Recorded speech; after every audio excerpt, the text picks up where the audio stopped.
Hey everyone, welcome to the Sackhoff Show. I am your host, Katee Sackhoff. Happy Tuesday. Thank you so much for joining us today. I look exhausted because I am exhausted. We just got home from a live taping of the podcast and my brain is fried. If you guys want to come see us at a live taping, there are 2 more this year, and we'll keep you posted on that as they get a little bit closer.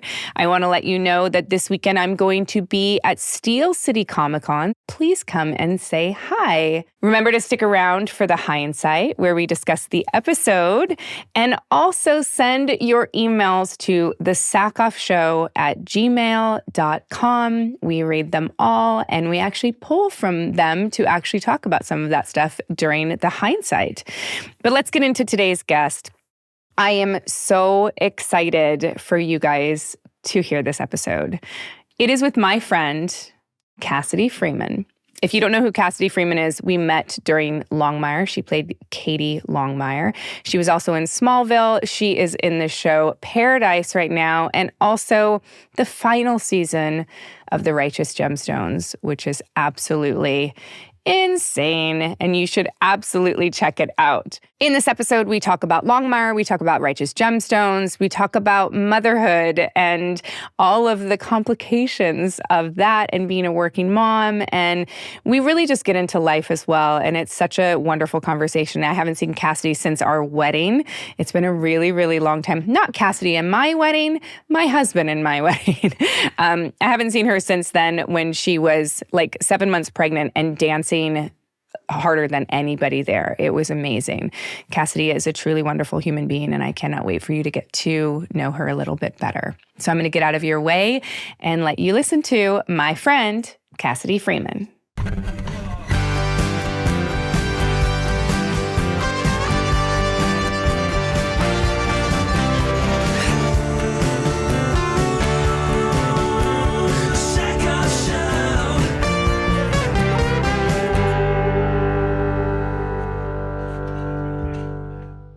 Hi. Hi. I wish I could hug you through the computer. It's so long. Crazy. I know you get to see Adam and shit, and I'm like, wait. I know. I'm legitimately, like when we moved to Portland, I think the biggest regret I had, the only regret I had, was that Adam no longer lived in the backyard.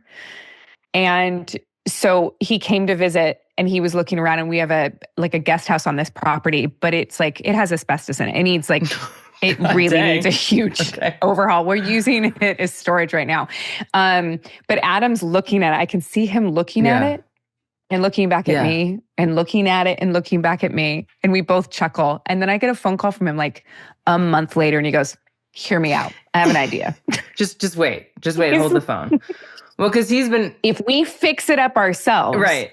He's been kind of promising me, too, that he's going to come to Santa Fe for a while. And I'm like, I would love it. I know. Just a dream. We can just share him. He'll be our shared, we can. Our platonic husband. We'll just share him. We can. Yeah. I introduced him to my convention agent so he could start going to conventions with me, because I want him to be my travel husband. Yeah. He's amazing. He's just the most positive, yes, I want to hang. Let's do this. I know. So we're going to Costa Rica together this year, and Australia. Yes. Wait, do they have things? They have things in Costa Rica? They have They do. Where in Costa Rica? I don't know. Okay. Yeah, you don't have to know. I mean, hello. I know we land and we get picked up, and that's about all I know.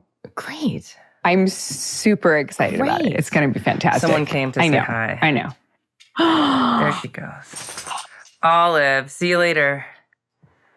I've never met Olive. Olive's Ben's dog. She's that's right. 7. Okay. She's so cute. She's fierce. Do you guys just have the one dog? Yeah. I mean, I've been to the Santa Fe Humane Society 3 times with Gigi, just playing with puppies. And every time it's we're about to leave for a week out of the country, or, and I think my heart's not totally ready for a Shasta reboot, even though it's been almost 5 years. 3 years? 5 years.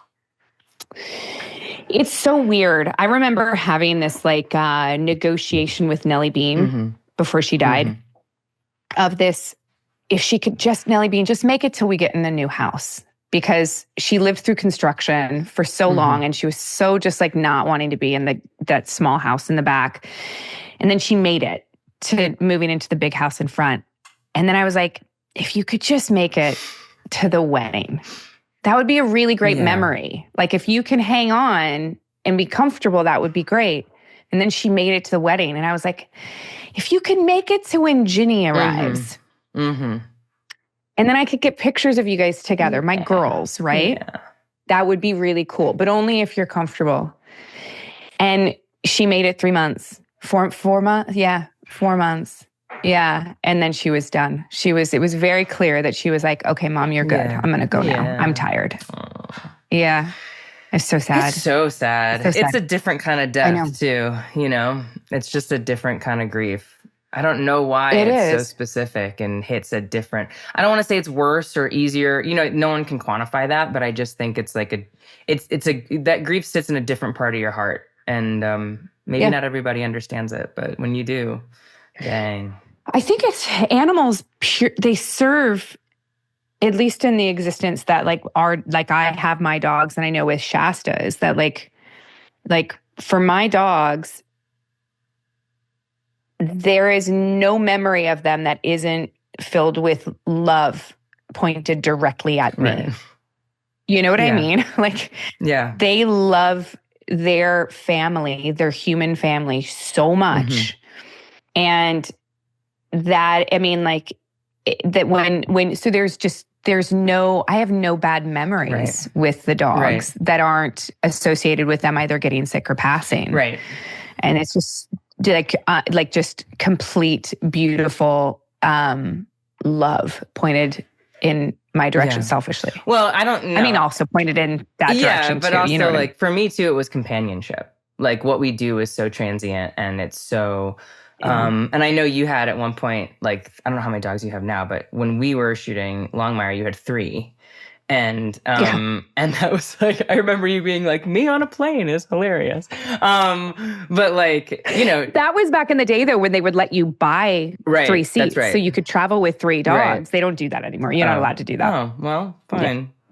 Yeah. You. Yeah. But Shasta was like my partner and stuff. And like, she's a big dog. So it was like, this is what I got. She's in my rider. Like, you know. People are like, I want this size of trailer. And I'm like, I just need my dog in my trailer. That's all I need. I just need to make sure that she's allowed on set. So you're like, I'll take a triple banger as long as Shasta's allowed. I'll take a room with a toilet as long as it doesn't matter. Yeah. I don't even need a room. I just give me a tent outside. Curtain something off. And, and we're good. I love that we've talked about dogs for the first 20 minutes. People are like, who are they? Why are they talking about this? What's the dog? Are you in Santa Fe right now? Can you tell? Yes. Do you see this archway here? This is my office. And that archway says, I'm in New Mexico. That Adobe? Yeah. Yep. When did you get back? Because you were just in LA doing press. I sure was. Yeah. I got back last Thursday. I was in LA from Oscar Sunday, which I'm going to tell you right now, if you cannot fly into Los Angeles on Oscar Sunday, like don't. The whole town is traffic just awful? I didn't even really notice traffic. We landed at like 1:30, so it wasn't that bad. It wasn't like people, but we were staying in Beverly Hills because the press junket was at the Four Seasons. Oh yeah. And walking into the Four Seasons on Oscar Sunday was hilarious. Like, first of all, like, you know, whoever you want to see, you're going to see, but also everyone's freaking out and like in their tuxes and running to cars and you're like, and it's chaos. But, you know, you can experience it once. And then I got home on Thursday. So it was like, a good 4 days in LA. Does Gigi travel with you everywhere you go? Mm-hmm. Yeah. Not everywhere. You know, like I did a reading in New York and it was only 2 nights. And so she stayed home for that. I did like a premiere in Austin and it was only 2 nights. But I think I've only spent 2 nights away from her. And this felt fun because HBO was kind of like, you know, doing the whole trip and it was sort of longer and Ben really wanted to come. to the premiere, which is the first time that he's come to like an event with me, which was which was really fun. And so we thought like, let's bring Jeej and just make a family trip. Did she go to the premiere? No. Yeah, she worked that carpet like a 3-year-old should. It wouldn't surprise me, by the way. She did get her makeup done. I'll give you that. But no. Did she really? Yeah, she did. Do you have rules around makeup? No, there's no rules here. I have very few rules as a mom, which is probably going to bite me in the ass in a few years.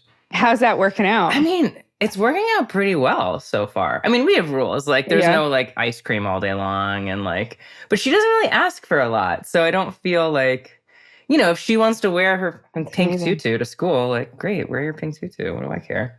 100%. Yeah. 100%. We should probably talk about work. I mean, just because... Let's just hang out. I don't know why.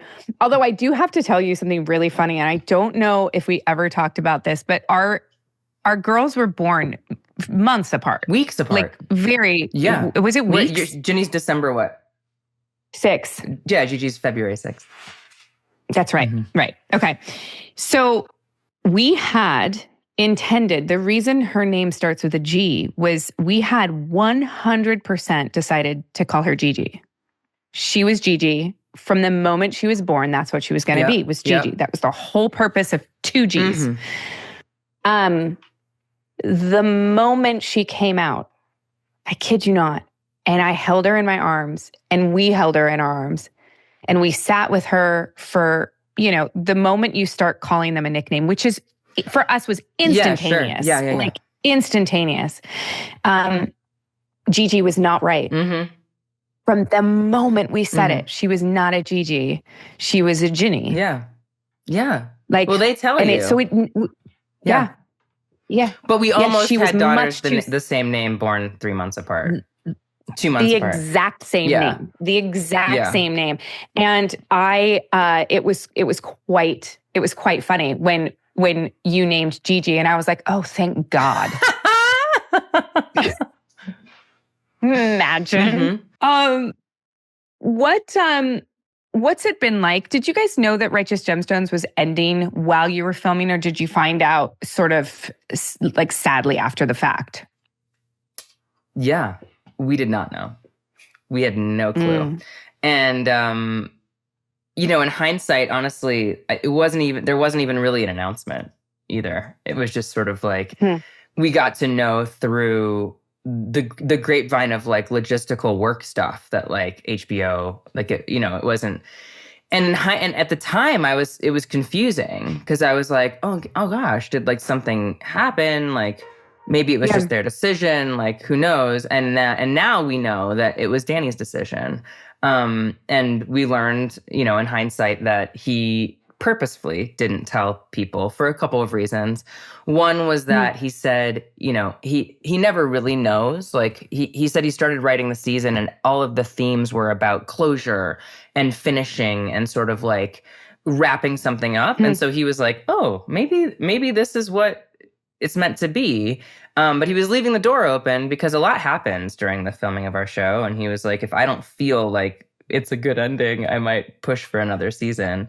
But then it started feeling like it was the ending at some point during our filming. And he made the decision not to tell us because he said, and I hear this, when actors know that it's like the last time they'll work with this person or the last time they'll be in this location, or you can kind of feel it. Like the whole thing starts to feel like a goodbye.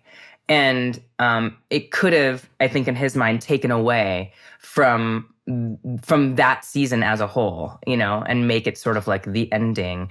We shoot so out of order, too, that like if we had been told halfway through the season that this was the last season, there could have been scenes from episode 2 that felt goodbye-ish because everything's so whatever. I think we all started to feel it really towards like the very end. And there were some speeches being made like at the wrap party, and we were all sort of like, that weren't explicit, but they were sort of like, whatever happens next, like this is my team. And, you know, and we were all sort of like, And then the last day of filming was just a full-on cry fest. Did you know at that point? Yeah. I found out the day before our wrap party. And then we had 3 more days of filming because we had a wrap party on Saturday, and then we were filming Monday, Tuesday, Wednesday, which were pickup days on stuff we had to get. And that was the end. And so it was a surprise, but at the time I was confused, but I trusted. And now after having like had the conversations with Danny and all of us, like I get why he did that. And none of it was malice or like wanting to pull one over. It was all just sort of wanting to keep the integrity of that season. And, but it also, it created a very like end of summer camp vibe for our last day of filming. And our first AD did a great job of scheduling a church lunch for our last scene. So we were all together. And it was like, we're wrapping at 3 a.m. and Danny's making a speech and everyone's bawling. And like we stayed for 2 hours until the sun came up, just telling each other like how much we admired each other and like going person to person, like looking them in the eyes and being like, thank you for doing this for me for the last 7 years. Thank you for, So it was really sweet. And it's bittersweet, but I also think it's you want to end when the party still feels fun. Yeah. You feel like you really, really, really bonded with this cast. I mean, not to say that we didn't bond on Longmire, but this feels different for you. Like it feels like you guys really became family. Yeah, we did. I mean, what do you think that was? I still consider. Is that? Yeah, I mean, I still consider Longmire family. I think it's just been longer since we did it. But like I would go anywhere to meet up with you or Rob or Adam or like it feels that way. I still would see Bailey and Amy every year that I was down in South Carolina because they were just a 4-hour drive away. It just felt, that still feels like family. I think this cast is a little different in that we shot for longer. So our seasons were longer. So we had more time together. And honestly, we went through a lot of stuff together. I mean, a lot of life happened while we were filming, both personally and globally. My mom passed when we were shooting Longmire, and that was like a big thing for me. And all of you guys held me and were there for me through all of that. And I'll never forget you for that. Like, I'll never forget that experience. And in this situation, COVID hit like 2 days into season 2, and we were all stranded there, going like, is 2 weeks really what we're gonna, you know what I mean? And then we had to delay a year. And Edie and I drove back in my van from Charleston, like full COVID, like, the whole thing. It just like there were some dark moments that we kind of had to like laugh through and stick together through. And then we had to stick together through the writer's strike and the actor's strike. And I had a kid. There's just like I was pregnant for all of season 2. So it really a lot of life happened, I think. And Danny does a really good job of, as different. So our leader was Rob, right? But Rob was coming from Australia to shoot in this place that none of us really lived. You know what I mean? Like we all were coming to this new summer camp, as I keep saying, but that's what it feels like, to have an experience. Whereas in Charleston, that's Danny's home.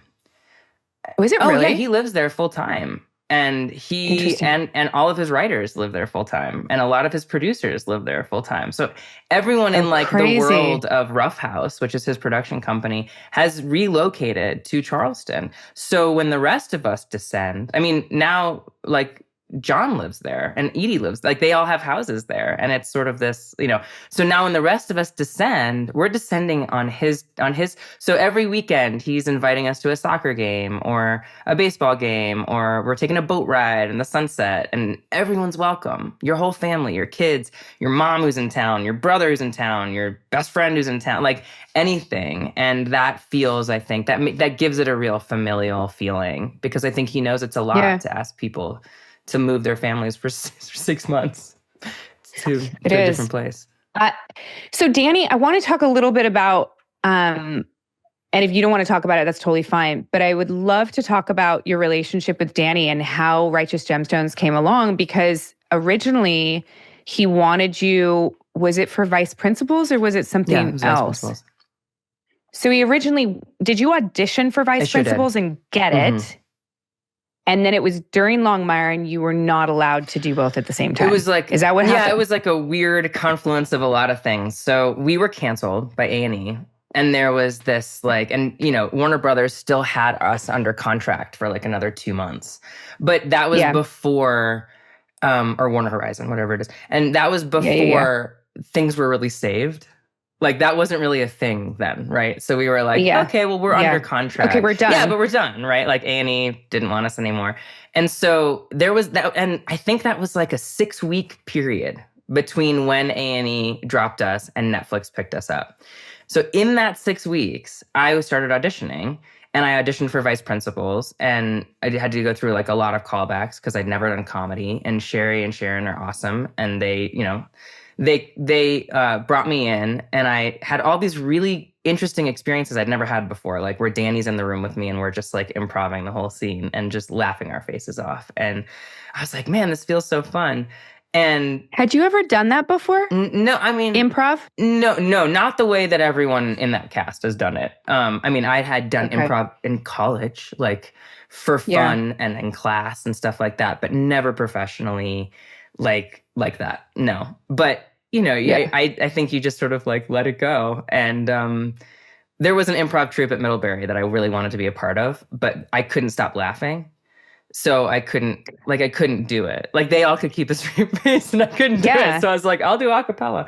Anyway, so I did that. We had so much fun. And then they offered me the part and it was awesome. And I was like, this is amazing.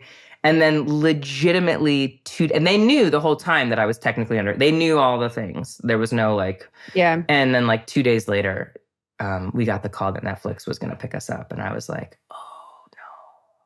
how does this work? And I, without being too whatever, I tried a lot of different ways to make both work because they knew that Vice Principals was only going to be 2 seasons. So it was only going to be that calendar year. So it would only affect 1 season of Longmire because we got picked up for 3 more, right? Or we got optioned for 3 more. And and it just didn't work. Certain people wouldn't budge and certain things wouldn't make it work. And that is okay. In hindsight, it all worked for the best. Now that you have a child, you obviously want less for yourself. Well, yeah. Maybe you won't be so driven. So intense about my career. Yeah, you remember this story. So So anyway, moving on, I came back to Longmire, so happy to. You know what I mean? I wasn't upset that the show got picked up. I was rad. I just wanted my cake and I wanted to eat it too. Which a lot of, I hate to say, male actors get to do time and time again. Get to do all the time. They sure do. But a lot of times us women are told that we should be lucky that we even have a job. Interesting. That being said, when I came back to Longmire, I was stoked to have another 3 years with all of us. And of course.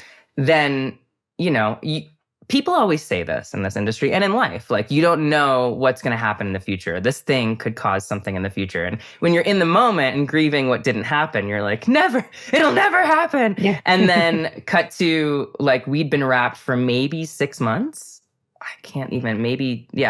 And I remember when I got the text message on my phone, I was driving. I wasn't driving. I was at a stop sign. And I got the ding and I looked and it was an audition for Danny's next show, which was the Righteous Gemstones. And I was like fist pumping in my Kia Soul that I'd rented from Albuquerque. I was just like, yes! Like, at least I get to go play again. And it was very different. I auditioned once with Sherry and Sharon and then I didn't hear anything. For 3 weeks, I had a trip to Bali and I was like, do I go? Like, what if I get the call back? And this is hard. Sometimes we put our lives on hold because an opportunity might come. And I decided to go because I'd always wanted to go. And I did my trip and I still didn't hear anything. And here I am ready to fly back from Bali to test for this show. Right. And if I have to, it's happening. And, I think 2 or 3 days after I got back from Bali, they're like, you have a test next week for HBO. And I was like, I thought that was gone. And I went into the room for the test, which I'm pissing my pants, and but also so excited. And the first thing Danny says to me, he goes, oh, look, it's the girl who chose Netflix over us. And I was the like, girl who chose Netflix. Dude, that was like almost 4 years ago. But it was a sweet, funny kind of like way for him to go like, I remember you. And that's something he's really, really good at is remembering people, is like knowing what he likes and then wanting to work with those people, not only because he likes their work or he thinks they're talented, but he gets a vibe from them. And then if he knows them, he knows they're cool people. Because so much of what we do it's so much time. Like when we commit to something, we're spending so much time with people that you have to go to work with people that you respect and I think you genuinely like. You don't always have to agree or, get along every day. You don't have to be besties, but you have to like, you have to be in a positive environment. So I think I heard that day that I tested, that I booked it, and it just felt like a dream. Yeah. Amber did I answer the question? You did. Okay, great. You did. Well, we both answered. Okay, we skirted around. Great. Yeah, but it's there. Like, because that was my thing, is that like, we hear so much in this business. It didn't work out, didn't go your way. Sure. For whatever reason, but they really want to work with you again. They're going to come back your direction again. You hear that shit all the time. Yeah, and you so very rarely actually see it happen. Yeah. And it sucks. And I know how hard that was for you. I know that, like you said, you were incredibly happy to be back to Longmire. Like we all loved filming there. I mean, especially the last 3 seasons. In my opinion, for myself anyway, I sort of like was dealing with some emotional shit in the beginning and sort of fell into my own in the last like 3 seasons, I think. Yeah. So I had a really good time at the end. It was also a better show. We just had more freedom. It was a better show. We had a lot more freedom under Netflix. And the serialization of Longmire benefited the story, in my opinion. But I know how hard that was for you. And it sucks because as women a lot, we do get told, why do you want more? Yeah. You have, and then we're made to feel guilty for it, in the sense that I have such a great life. I have such a great partner. I have such great kids. Why do I want more? Yeah. Yeah. Because we're told you shouldn't want more. And I constantly want more. Yeah. I constantly want more life, more excitement, more career, more. I want to live as much as possible. And I don't want it to look the same every day. And ambition is a totally great thing to have as a human. And for some reason, women aren't supposed to have it as much as men. Or we're sort of, men are revered for it. And we're sort of like looked at with a side eye of like, oh God, that's different. And it's like, why? Why is that different? It shouldn't be different. Yeah. And I have to say, it's interesting. Every time I've sort of had a slap in the face in this way, where like people I trusted or people I thought would have my back don't have my back or aren't championing me the way that like I thought they maybe would. It always comes with this air of like, silly you. Like, why would you? Of course that's not going to work. And you're sort of like, what? Just speak to me like a fucking real human. Like, just speak to me. Say like, hey, these are the reasons this isn't going to work out, or this is the conflict for me, or I don't feel comfortable with this. But I feel like even how old was I? I was 37. I was 38 when Longmire ended. No, so I must have been like, I'm a woman in my 30s. Okay? Yeah. I'm a woman in my 30s being spoken to like I'm 7. And I just it blew my brain apart. Like, how that is the I'm not upset if things don't work out. Look, it can't always work out. Scheduling is a thing. I understand all of that. It may work out for someone else. A lot of it has to do too with where you are, like how desirable you are. And as silly as that seems, like it's true. Like, yeah, we'll move the schedule around for Tom Cruise, but like we're not going to do it for Cassidy Freeman. Fine. Like, I get that. It's the way that you're spoken to. And I think that can change. I think it has changed a lot. I think also, not to make it gender specific, but a lot of it has to do with gender for women to be in more like powerful positions at places. But I just think too that there's a microphone and there's a magnifying glass on this now. And I think women now are much more apt to speak up. Look, I spoke up in the room when I felt like I was spoken to that way, but I wasn't going to go blast it on whatever. I don't even think social media was like as much of a thing then. But we're so old. As much of a thing then. But as much of a thing. I mean, the Twitter had just been created. So I hear you, and I want young women to. I want young people. I want all people, no matter their age or gender or whatever, to be able to say, like, I should be spoken to with respect, and I should be spoken to and communicated with clearly.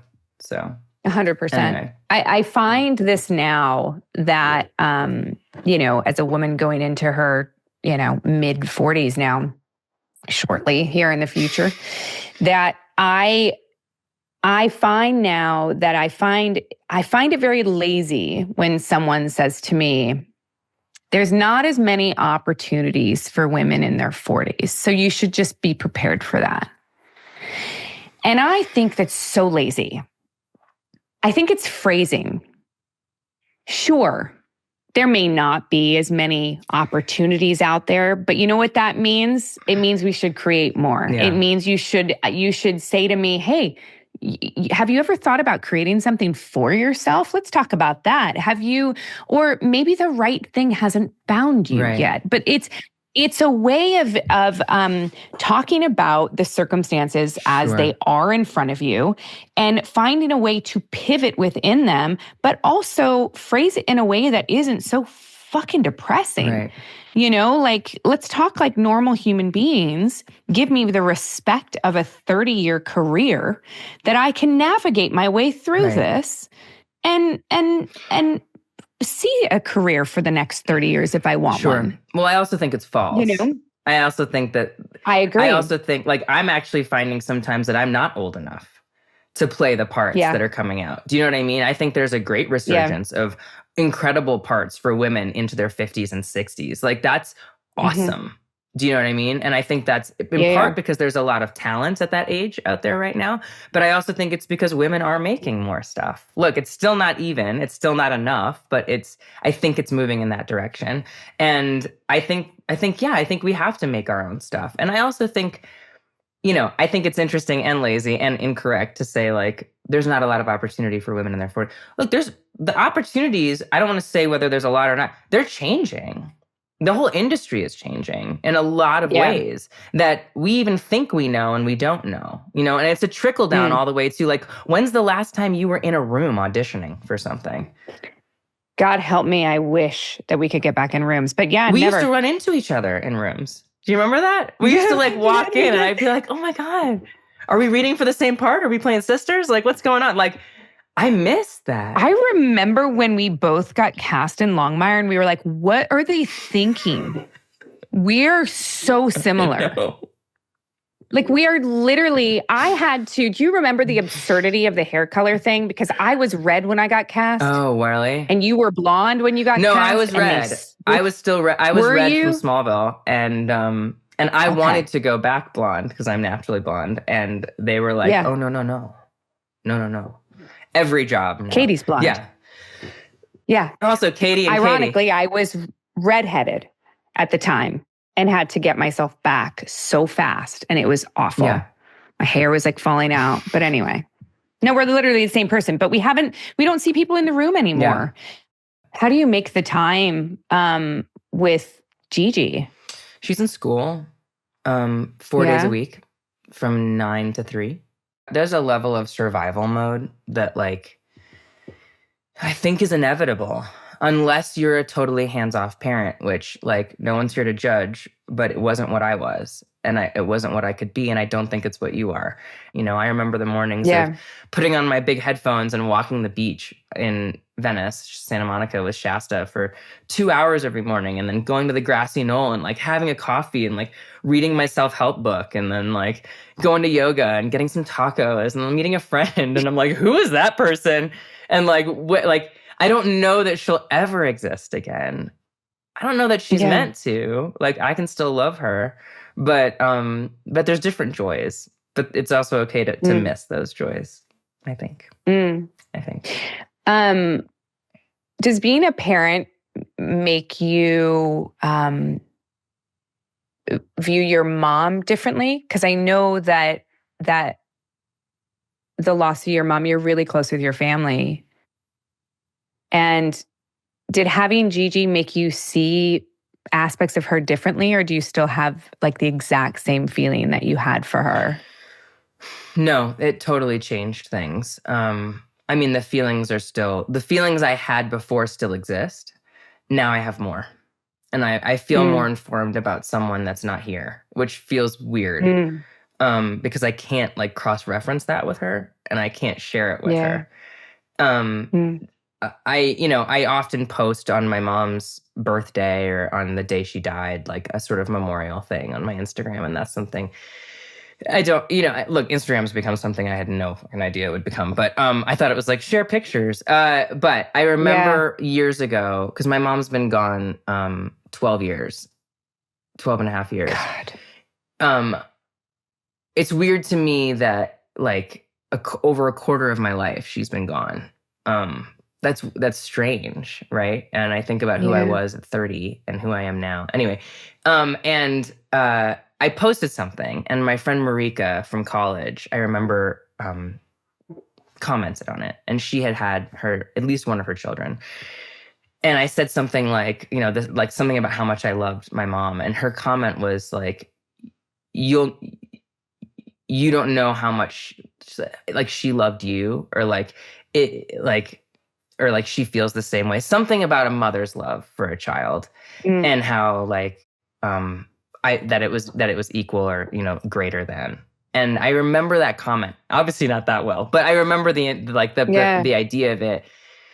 And then when I had Gigi, I was like, oh, this is love. Like this is unconditional love. And I think when we're children, we don't really understand that. And I honestly think as partners, we can't fully give that to someone that exists. Friends, partners, whatever. Like unconditional love is, if you're gonna give it to someone that's isn't yours, it's gonna take a lot of work. The love I have for that child it's carnal. I mean, it is animal love. And I also totally want to like scream at things she does. It's not like she's a perfect being, and I'm never frustrated with her or with parenting or with whatever, but I would, I'd lie in traffic for her. And I wouldn't have to think about it.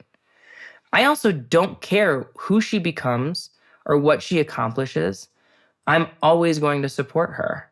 And that's such a beautiful, like, pilot light in our bodies to be ignited. And I don't think having a child is the only way that can be ignited, but man, is it an easy way. It's like gasoline on that little light in us. And so when I think about my mom, I'm learning more about who she became, or like who she was, and who she became as a mother to each of us at different times in her life. And I think back on experiences that I remember as a child, and also conversations that she and I had when I was an adult. And even the conversations we had in the 3 months I got to spend taking care of her before she passed. Reflecting on, I remember when this is kind of like personal and like specific, but when she kind of realized that there wasn't coming back from her sickness, she had this real moment of sadness because she felt like she was letting us down, and she wanted to make sure that we were okay. And at the time, I reassured her, of course we're going to be okay. Like, we're all adults. Yeah. Like, we're going to be fine, But I get now what she means. Like, I'm going to worry about Gigi when she's 50. God willing, I'm here. And like, that's, it's just something you can't explain. It's a feeling you have. And again, having an adopted brother and having Ida, the woman who helped raise me, and feel like she was also my mom. Like, I don't think those feelings are just for biologically born or had children. I think that you can have that, but man, is it real when they're yours? Yeah. Yeah. I find that it makes me, I have this sort of love now and patience for every child now. That like I see kids differently now. I mean, obviously they're not my kid, and like my kid can do no wrong. I'm just kidding. She looked me in the face last night, with the most serious expression on her face as we were in a disagreement, mind you. And she said, "I hate that look on your face."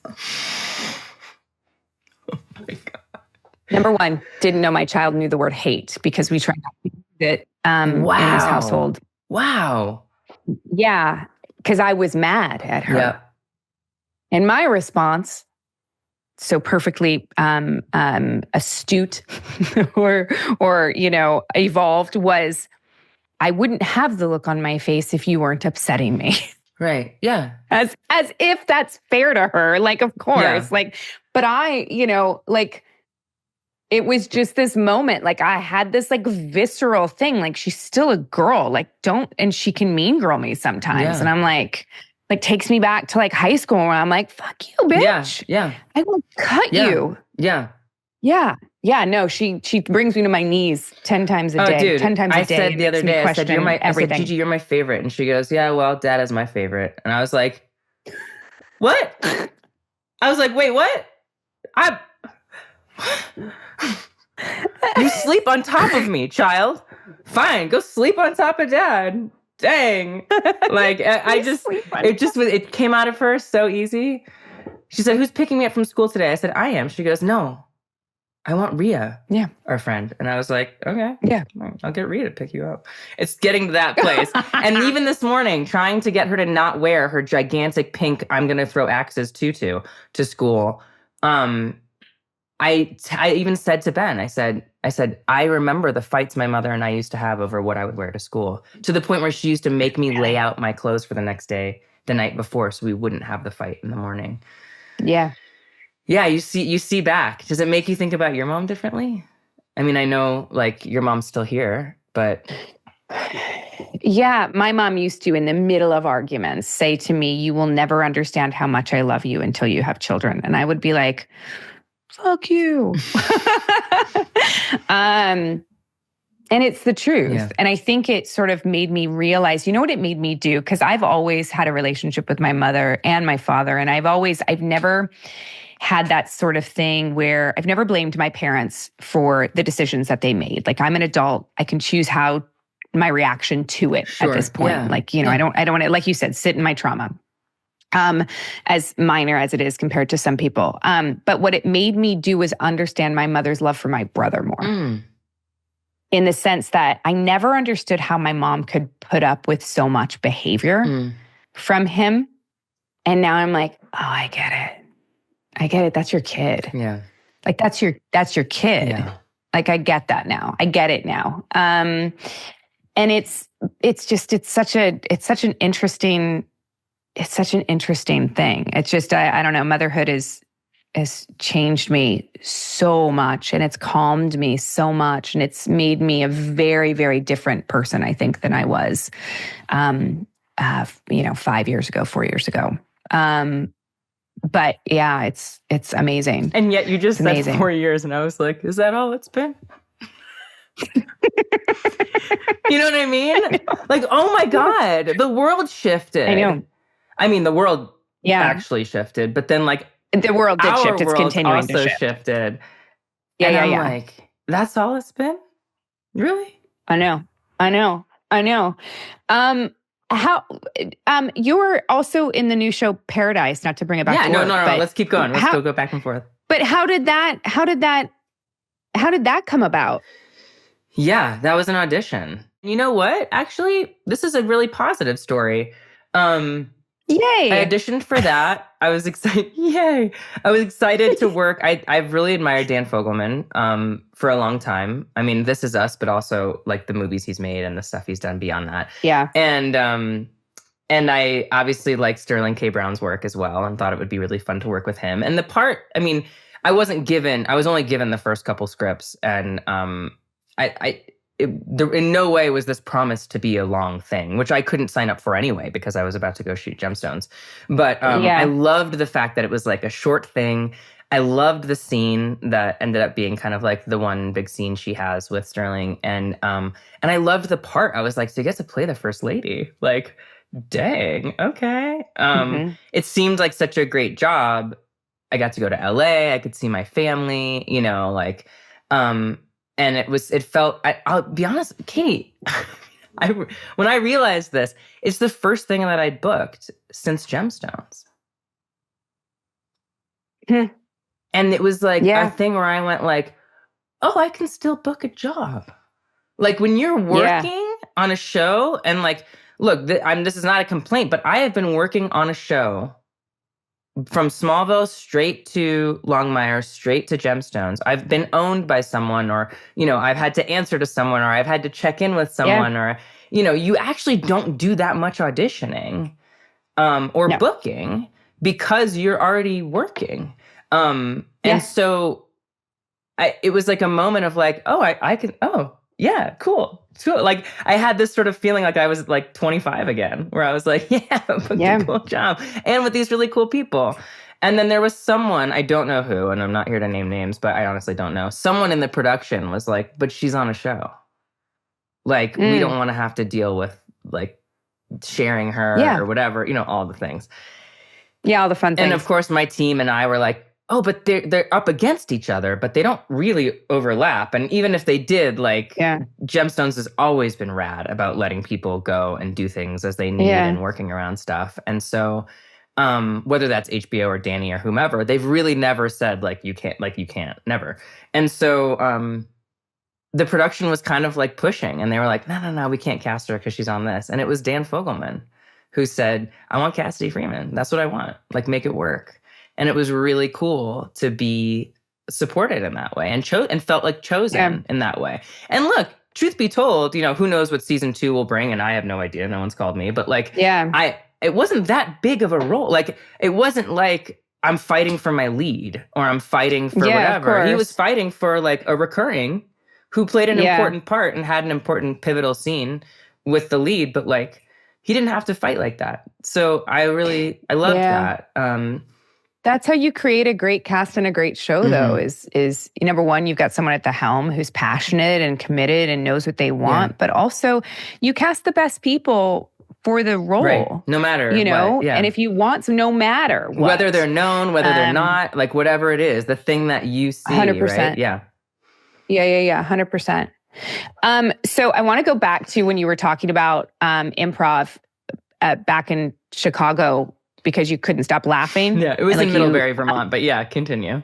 So, okay, Middlebury. So how the fuck did you then book Gemstones and not laugh? Like, did you have to pinch like the inside of your leg at all times or something? Like, what do you do? I'm always laughing. Honestly, like, what's nice about Amber is that she has to play sort of the straight person. To a lot of the scenes, especially those with Edie Patterson. The stuff that Edie Patterson says, the stuff that comes out of her mouth. I know. But she's so good. She's so good. And the shits she says, I don't even know like how she says that with a straight face. Look, Katie, as you and I know, right? Like, we were the two women on our show that, I mean, minus Luann, but everyone loves Luann, who we had each other's back, right? There was no like fronting, there was no whatever. That was not the case on previous things I've done. I was so refreshed to like get to work with you, to go like, oh, two chicks that are like pretty badass, that like are gonna stand up for each other, that are gonna stand by each other, that are gonna support each other. That's not always the norm. Yeah. And the moment that I met Edie, which was actually not on set, it was at our like doctor's appointment to get our checkup. We were like, oh, hey, it's you. I knew this chick was rad. And I still have a voicemail on my phone saved from after we premiered the pilot at like WME or something. And she calls me from the car. She's like going to an improv show, and she calls me and she's like, you are so fucking good in this thing. I'm so happy to be working with you. And like, you can just feel like she exudes that kind of support and awesomeness. And she always has your back. And that's an improv thing. I mean, the girl's been improving. She told me stories since she was a little kid. Like, she was one of those kids that like made everybody laugh and went like, oh, dang, this feels good. I'm going to do this. And she's a unicorn. Yeah.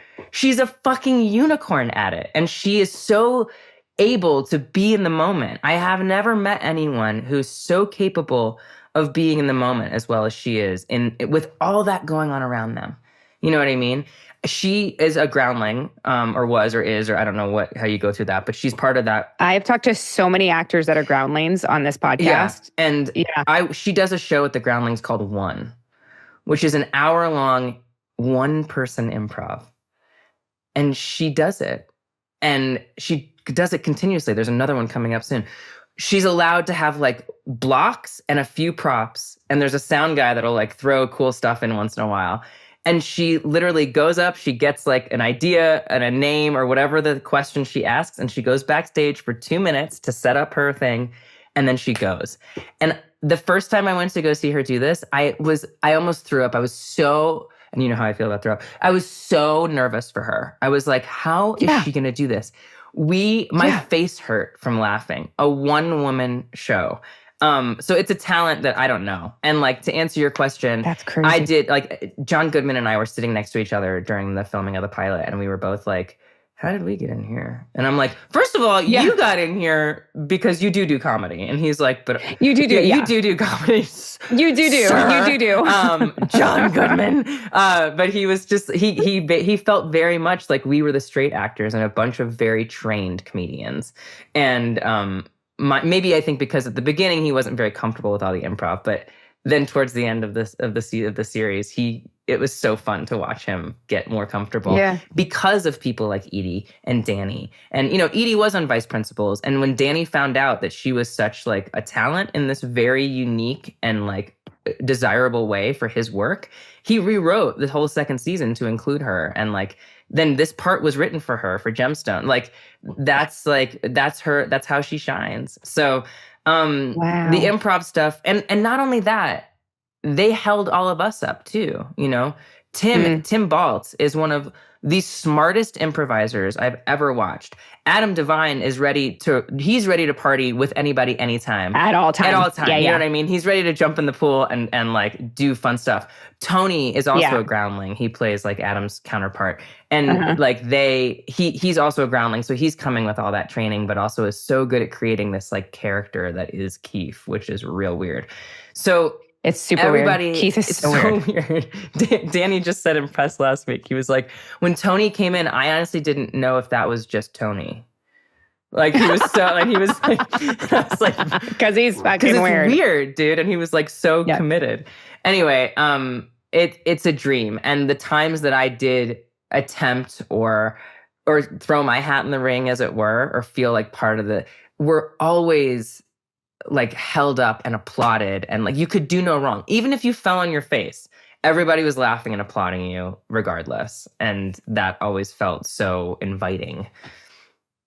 Is there one specific moment that like stands out to you that if you think about the scene, you still laugh out loud? Like every church lunch. Yes, 2 actually. One was in season 1. Danny and I were doing a scene in front of the mirrors where he's getting text messages from the guy who's blackmailing him, and I'm like putting my hair up or something. And I'm like, really, baby, what is that? And like, we're not even looking at each other, but for some reason, whatever was happening was making Danny laugh. And you know when like a comedian laughs at their own shit, or you make the person who's funny laugh? Yeah. It was like church, what we call church laughing or yoga laughing. We're like, you can't stop. And maybe it was because it was so early in the whole experience, but I kind of went like, oh man, this is so fun. Like we get to play, we get to do this thing, we're making each other laugh. And I remember that. Yeah. And then the church lunch, maybe season 2 or 3, I can't remember, where we're talking about Judy and BJ's wedding. Yeah. And they go into the whole like Prince Eric, and someone's like, who the fuck is Prince Eric? And they're like, only the hottest Disney prince in the whole Disney catalog. And like, and then Adam's like you went all the way to Disneyland and you didn't get married by one of like the principal characters, like Mickey. Like just none of that was scripted. And we went, really? None of it. And we went on a tangent. So, I mean, like the beginning was, right, where I'm like, was it Goofy or Daffy or whatever I said? And then it's just the launching pad. And I'll never forget, like, we did that scene so many times. I'm so glad no one was on a Steadicam. We had dollies, because the camera guys, I mean, they just have to keep going. I'm sorry for the boom operators, because they're like, resting it on their head. Seriously, they're like building things like just to rest it, because they're like, this is what's going to be. And thankfully we're all sitting at a table, so it shouldn't be hard. But like that just went on. And then when I saw the cut and I saw how much of it made it in, I was like, it's so cool that they're just like, yeah, that's what got funny, so we put it in there. It's like, it's hilarious. God. And we never know what's going to make it in. So amazing. Either, of course. Interesting. What are you hoping to do next? Because like you said, like now you're sort of like, what are you looking for? Yeah. Well, I will say, like, a good friend of mine came to visit from Montana recently, and we were having dinner the other night, and she said, after Longmire, I remember you took some time to really like dig in and ask yourself, like, what did you want to do next? And the thing I said to her was comedy. And it came, the manifestation of knowing what you want. So I will say, since we wrapped, I don't feel like I've been able to stop. We went straight into Halloween and then Thanksgiving and Christmas, and then everyone's sick. And I was close to a movie that was supposed to shoot in Australia. And so I was like gearing up to do that. And then that fell through. And I've had these things that have come to me and been really close in the last like 5 months. And in the first moment I go like, oh, job. Like, yes, like this is what I want. And then when it doesn't happen, I have that letdown that we all have where we go like, But then I go like, did I really want it? And what were the logistics of that? And I'm not 27 anymore. And I don't want to just go live in a hotel by myself and with my dog or without, you know what I mean? There's a lot of other things to take into consideration. And I don't think that's a bad thing. You know what I mean? I think a lot of us that have children are told like, well, your career will change, and like, well, your career is going to change regardless. But I think it makes it a little more discerning. And something that Audrey, my friend, and I that like had dinner, she reminded me of something we had talked about. We actually did a podcast together 7 years ago about this, about the trifecta, about like the three things that a job has to offer you, right? It's like the people are so amazing that you just can't wait to work with them. The part or script is so amazing that you can't wait to do it. Or it pays you well in a way that like you can't say no to the job and it's going to continue your life, because we all have to work and get paid. And that any job should have at least two of those three. And so that, and then there's a fourth one kind of for actors or artists where like, is it going to do something for your career in a way? Have you never done this, or, you know what I mean? And so that's sort of like the fourth one you can throw in. And I was reminded the other night, as I've been thinking about, things and health and like wellness and like my battery and my cup and all of that, I just thought like, it's such a great filter to put things through. So I think about that a lot. And what I want to do is, I mean, like jokingly or silly, I'd love to play a character where I don't have to go through 2 hours of hair and makeup. I didn't realize how good I had it on Longmire. You and me both, girl. I like 3 hours on Mandalorian. Yeah, dude. Well, yeah. But like, just the touching, so much touching, and especially. Oh my God, my face started to bother me. I started going like, please don't touch me. Please don't touch me.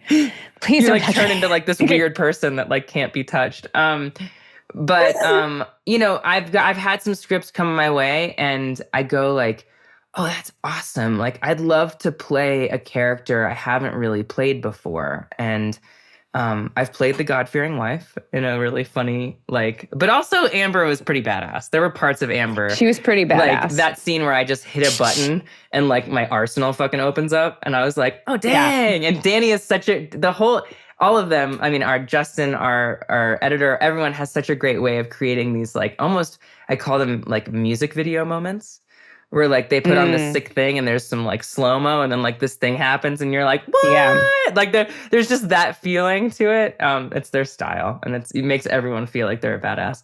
But I'd love to play a really curious woman, who's experiencing something, and like I want to be in the mix. You know what I mean? I've loved playing Amber. I loved playing Katee. I loved playing that, who became Cassidy in The Purge. I loved playing the First Lady. Like, these are really interesting characters, but it would be fun if something's going to take me the way that other things have taken me to a different city or for months of my life. I'd like it to be meaty. I want it to intrigue me in a way and ask some questions about maybe what it means to even be a woman. Which I think women oftentimes are the sidekick or the wife or like the second or third or fourth like thing in the row. And it'd be cool to tell a story about women. I was doing an audition the other day and my daughter came in and was like, just staring at me as I'm auditioning, like through my soul, and asked me if I could touch up her butthole. Oh. Because she needed just a backup wipe, a secondary wipe. Yeah. A secondary Ginny wiping her own butt? Yeah. Dang, girl.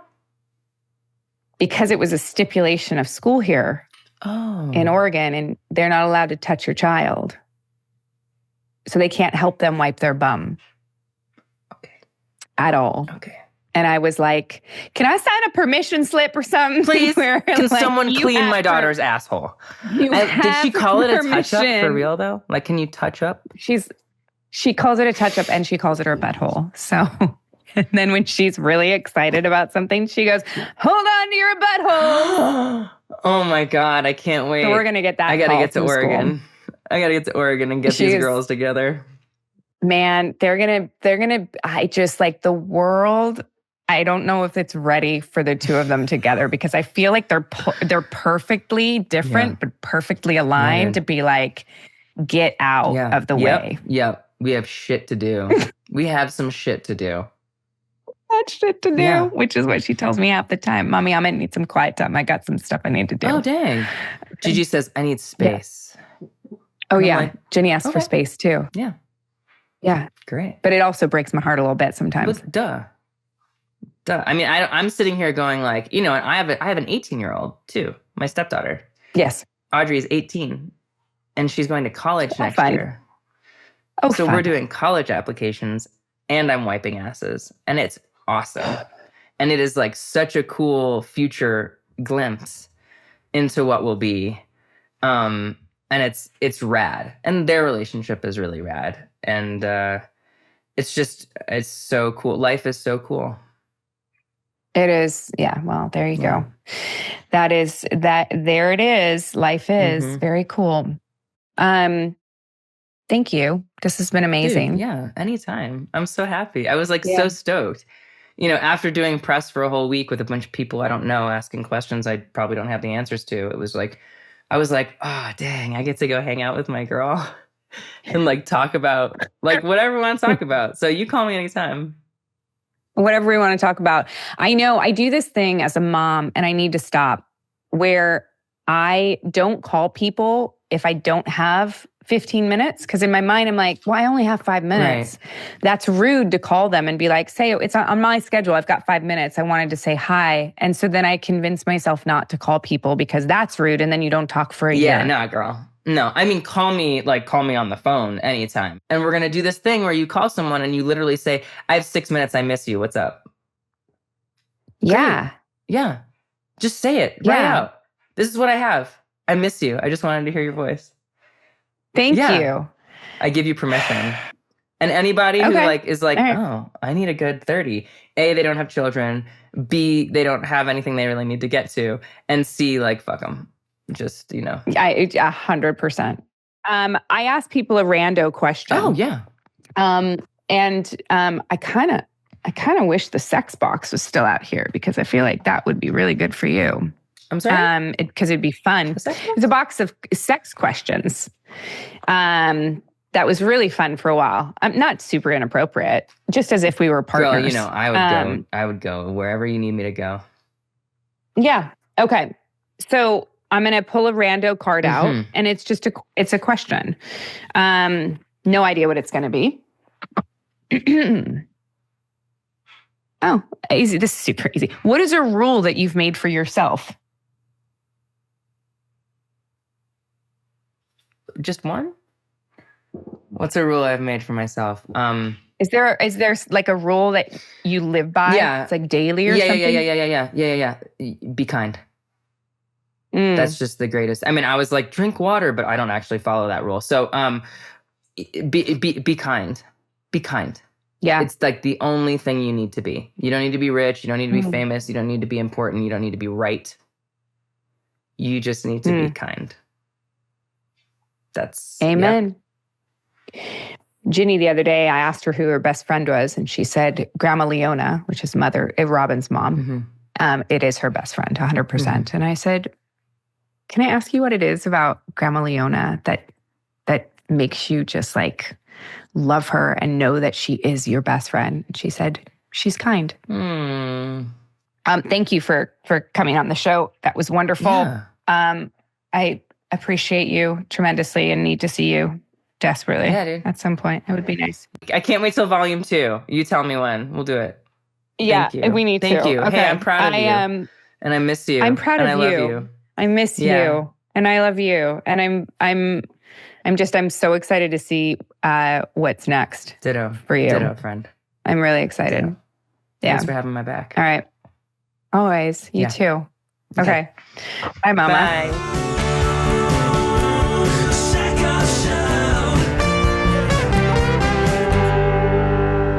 Hey everyone, welcome to the Hindsight. Thank you so much for sticking around. I am so tired. I honestly can't keep my eyes open. I'm having a triple shot from Starbucks this morning. It's like my 8th cup of coffee. And I need to figure out where Jeph is. Jeph is somewhere in this. Jeph, where are you? I'm here. Also exhausted. There you are. Hey, Jeph. Hello, Katee. Hey, how are you? Are you exhausted from traveling, or are you exhausted of spending the whole weekend with me? You know what's funny is that I don't know if it's, we've talked about conventions so much on this podcast, and I'm so curious what you think about it, because I truly love them. You know, I love actually expending that energy to people, and I love engaging with the fans. And there's nothing better than getting on stage for a Q&A and having people laugh, or like if I tell a really good joke and I'm like, yes, it worked. Yeah. I love that. I just absolutely love it. And I get so much out of it that sometimes I feel like I should pay the fans to actually go to conventions. I'm sure they would love that. Yeah. Yeah. But I am really tired. I'm really tired. Yeah. I think that that first night that you and I went out was really nice to actually sit down and have a nice dinner. And we we stuffed our faces. So much food. It was so much food. Not even on purpose. We just kind of kept ordering things, and it just happened. We just were like, sure, we'll do that. We'll do that. And just like a stitch too much alcohol for myself too. So I was a little slow going Saturday. Yeah, but I think the thing from my perspective, like, I think I've said this to you before, but, getting to know you and everything, you've become a friend of mine now, and I've forgotten, how beloved you are in this community. And it was really kind of a reminder of that, just to see, like, all the people that were excited to see you, and just, your line at the convention was just always so long. It was very, I was like, oh, wow. Oh, yeah, that's right. People like Katee.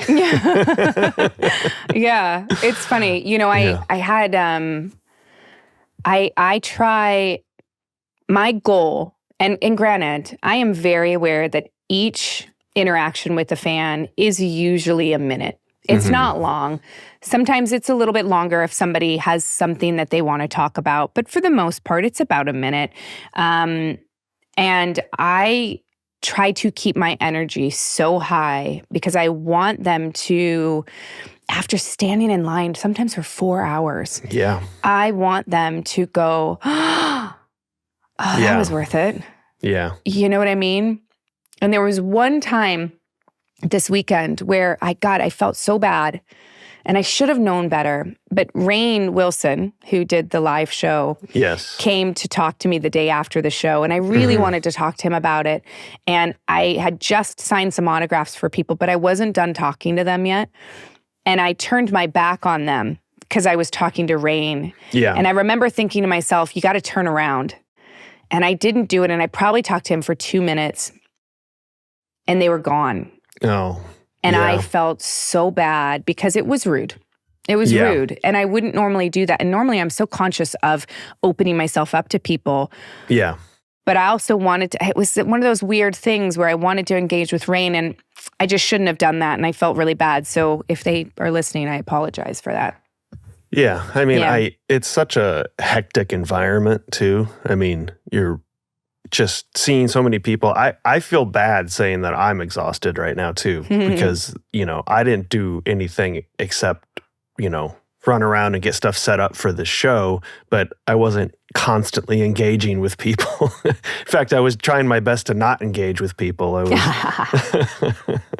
get energy from it though. I really do. So, but the flight back yesterday was hard. That was, I was originally supposed to go Indiana to Minnesota to Portland. And my Indiana flight was 40 minutes late. And that would have given me 30 minutes for that connection, which is enough time normally. Yeah. But flights seemed to, on the Delta, it was on the Delta. As they call it. At the Delta at this point.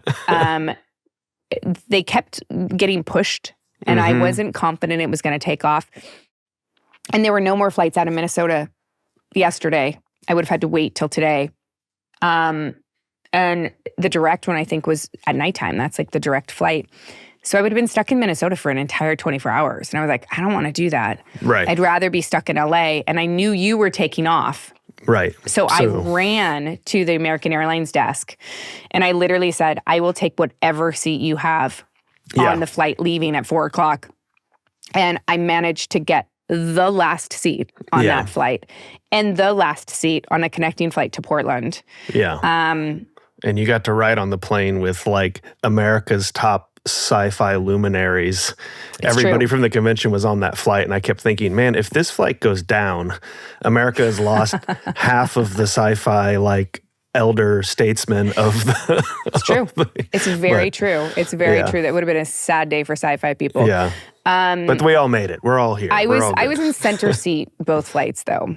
I know it's rough. I could see you. I could see you just ahead of me, and I saw you trying to sleep on the headrest there, or on the tray table, and that's always just it was not a comfortable flight, although no.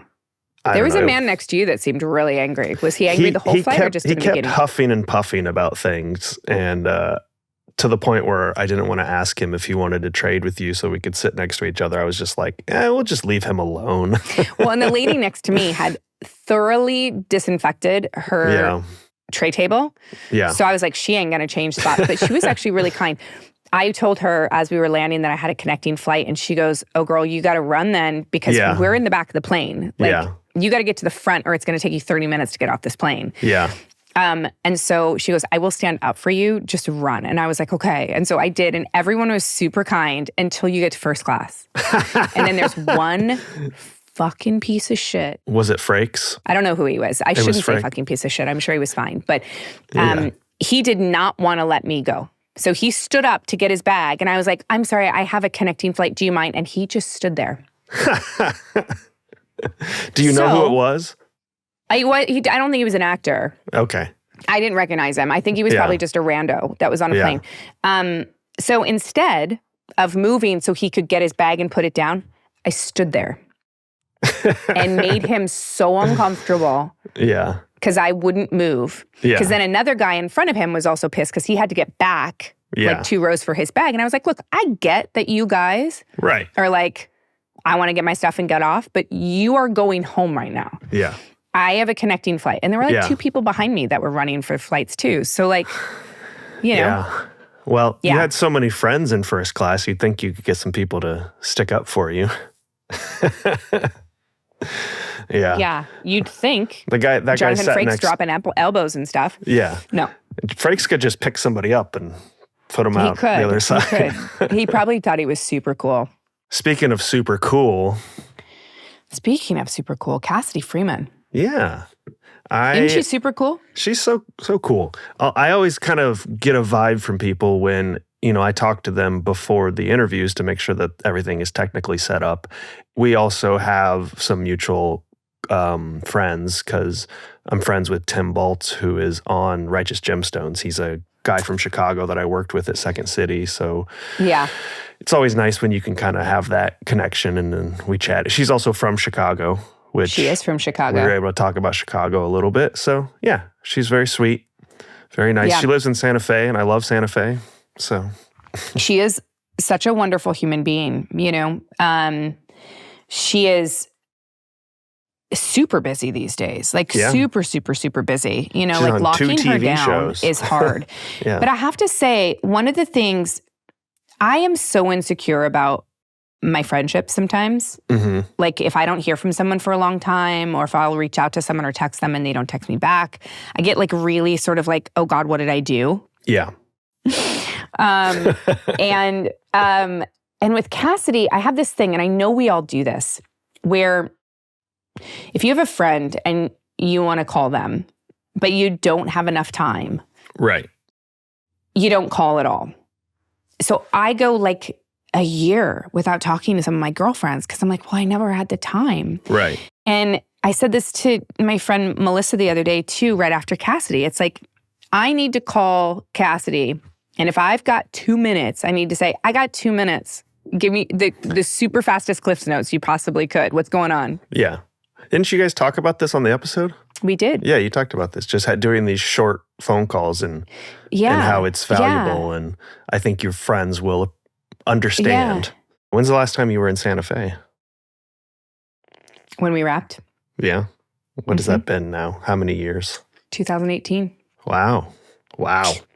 2018 is shocking how far away that was. I know. It's really crazy. And I met my husband. When did I meet my husband?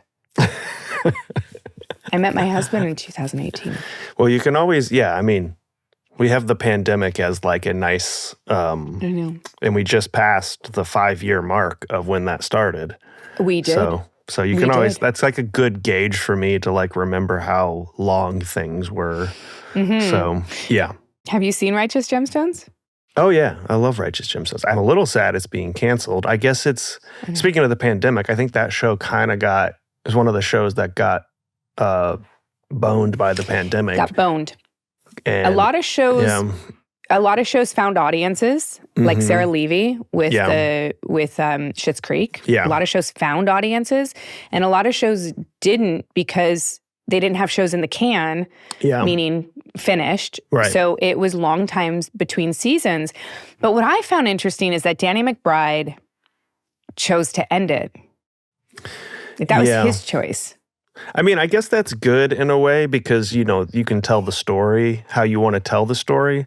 I think I heard something that opened my eyes to like how the business works. And like, a lot of people always ask, why do these shows keep going long after they're not good anymore, even if they're getting an audience? And I heard Tina Fey talking about this with 30 Rock, which the show was still good into its later seasons, but there was a lot of like back and forth about whether the show should end or whatever. Why is it still going? And she brought it up. She was like, well, as the executive producer of this show or one of the lead producers of this show, if I choose to end the show, I'm effectively choosing to fire a bunch of people. So it's a balance of like, do you keep the show going so that people stay employed, or do you try to end it? And it's like, as long as it's still getting an audience and people are watching it, it's hard to make the choice to end it. So it is interesting that he made the choice to end it. Yeah. I mean, like this is sort of what he does though, right? Like he's so creative and he's so talented. And because he is the writer, producer, creator of these shows. Yeah.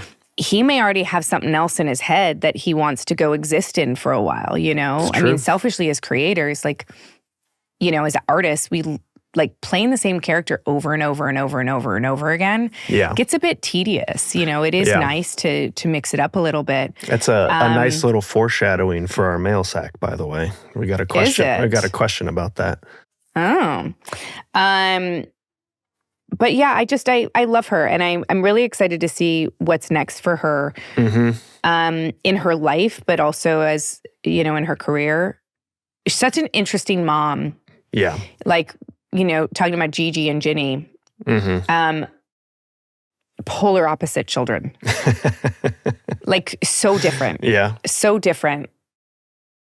And in what way? It's just, but, and because Cassidy and I, in so many ways, are so similar. Yeah. But to have raised two little girls that are so different from each other is also really interesting, because life circumstance happens and you're in different environments, and you know, they're surrounded by different people, and you know, it's very interesting how children turn out. Now, are Robin and Ben similar? No.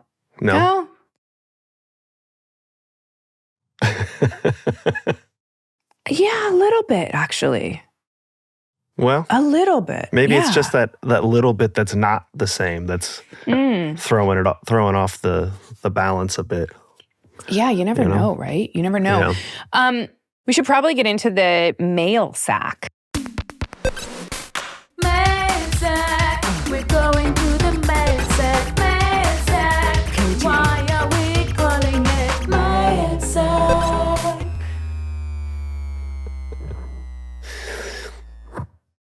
People got to see you dance on stage this weekend. I mean, if that's not a reason to come out to one of our live shows. They did. You know what we have, Jeph? We have extra hats from that, and they are going to be for sale. Oh, yeah. On katiesackoff.com. And they say Bears beats Battlestar Galactica and have a picture of me and Rainn Wilson. They're pretty funny. They're great. So we have extra hats. So if you want one of those, reach out or go to the Sackhoff Show. I mean, katiesackoff.com. You know what I mean. Cady Sackhoff. You can find it. Remember, you guys, send all of your comments and your questions and things to the sackhoffshow@gmail.com so we can see them. So we had our Ron Moore episode a couple weeks ago that was very, very popular. Lots of things were discussed on that episode. And then lots more on the following episode with Trisha. However, there was one big controversy that was blowing up our YouTube comments on that episode. Do you have this in front of you? Do you want to read these comments? I don't have it, but I'm pretty certain I know what you're going to bring up. Okay, what are you thinking? Can I guess? Yeah. The record player. The record player, yeah. We got a lot of questions about the record player. So we got some comments, if you'd like to read them, Katie. Okay. Mr. Larson DK says, great interview, keep it up. I know it's just me, but could you turn the record player around? Trick421 says, thanks for having Ron on, and it's a great episode. However, I have a question. Why is the turntable in the background facing the wrong way? Cannot be unseen.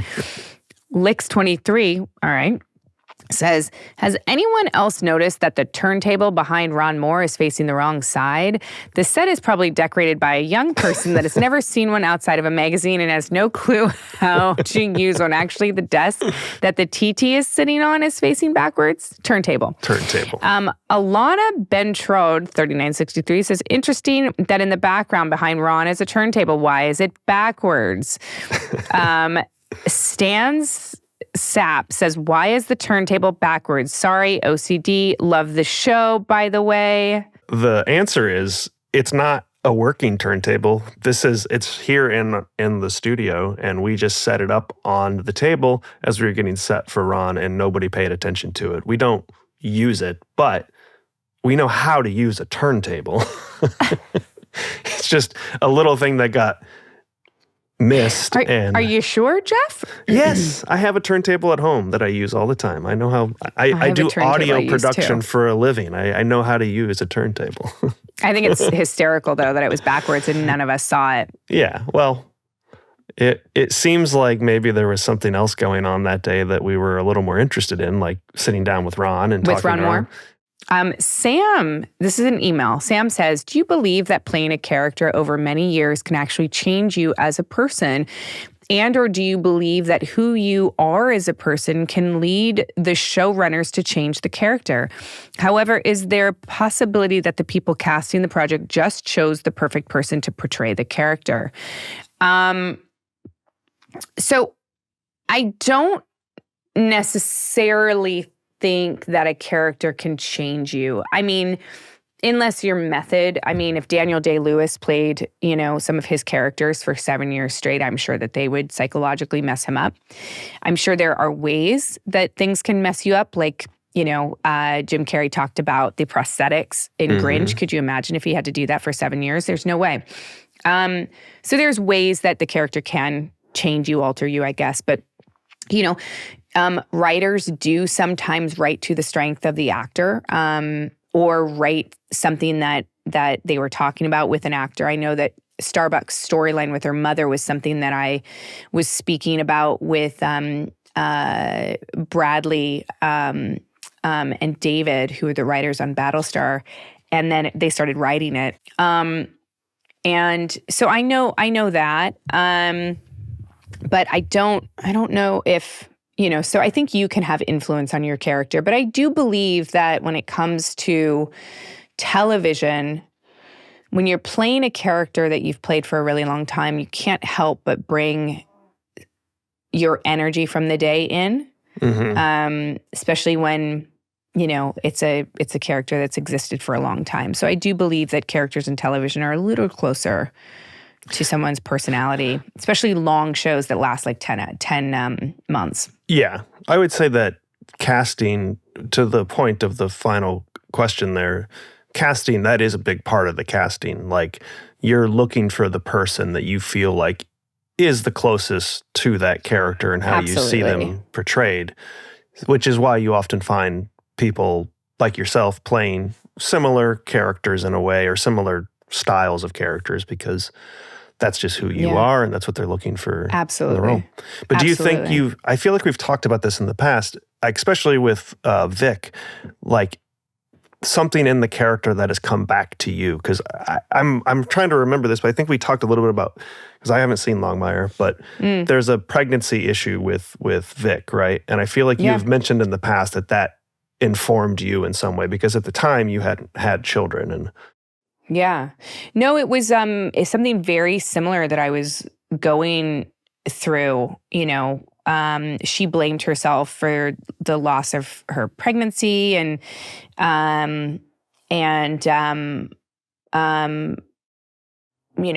almost took her own life over it. Like it was, she was going through something. So, and I identified with sort of, losing pregnancies and things like that, and not being able to carry children. So that was something that sort of, that I, I didn't have a full deck of cards when I was playing that scene, in the sense that I didn't know all the information that was going on in my own health at that point, but I had pieces of it. Enough that it was pretty heartbreaking. Yeah.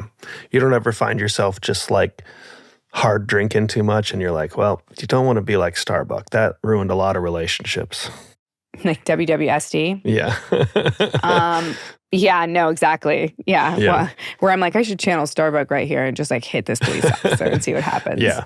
Have you ever found yourself like, pining to reconnect with all the Mandalorians and bring back the glory of the planet? Right? Just like fight with swords. Yeah. Do you ever see a darksaber and go, I want that so badly? There are times though where I do see like a picture of a darksaber, and in my head I'm like, that is mine. Yeah. See, there it is. There it is. It's also, mine. you no bought one else should get it. You bought a quilt with your face on it this weekend. I did. Yeah. I bought a quilt with my face on it, and it's wonderful. You married the right person. When I brought it home, and I thought that Robin was going to be like, okay, so that goes in the cupboard, right? Because I have a cupboard with tons of memorabilia and stuff, and action figures and stuff that just keepsakes where they go away. Yeah. And I brought it home and I held it up for them this morning. And I was like, check this out. And he went, that should go on the couch down in the media room. Aw. And I was like, aw. Yeah. That's cute. He gets it. Yeah, I think that's it for the day. I think we've hit all the marks. That's it. Other than that, you guys, we'll see you next Tuesday. And that's what's up.